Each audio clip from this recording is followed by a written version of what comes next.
जय श्री कृष्ण।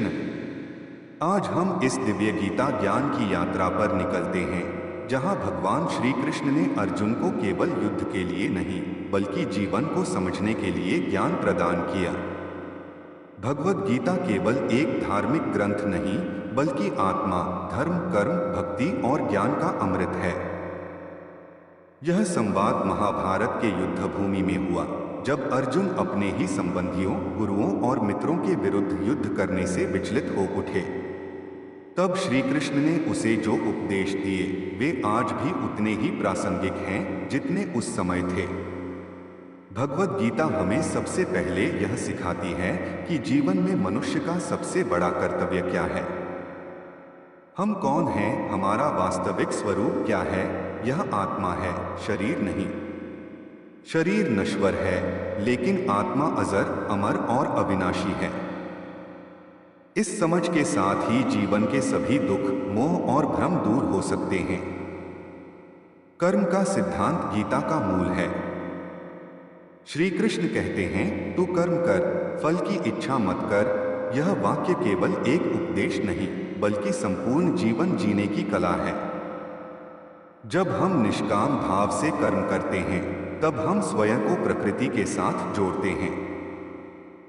भगवान यह भी समझाते हैं कि हर व्यक्ति के लिए उसका स्वधर्म क्या है। अपने स्वभाव और कर्तव्य के अनुसार कर्म करना ही धर्म है। दूसरे के धर्म का पालन करने की अपेक्षा अपना धर्म निभाना अधिक श्रेष्ठ है, भले उसमें कठिनाई क्यों न हो। गीता केवल कर्म की बात नहीं करती, यह भक्ति और ज्ञान को भी उतना ही महत्व देती है। जब हम भगवान को संपूर्ण समर्पण के साथ स्मरण करते हैं, तब वे स्वयं हमारे जीवन में उतर आते हैं। भक्ति का मार्ग सरल, मधुर और सहज है। गीता में भगवान कहते हैं कि मैं हर उस व्यक्ति के साथ हूं जो मुझ में श्रद्धा रखता है। चाहे वह किसी भी मार्ग से आए, अंततः वह मुझ तक पहुंचता है। भक्त और भगवान का संबंध आत्मीय होता है, जहां शरणागति सबसे बड़ा आधार है।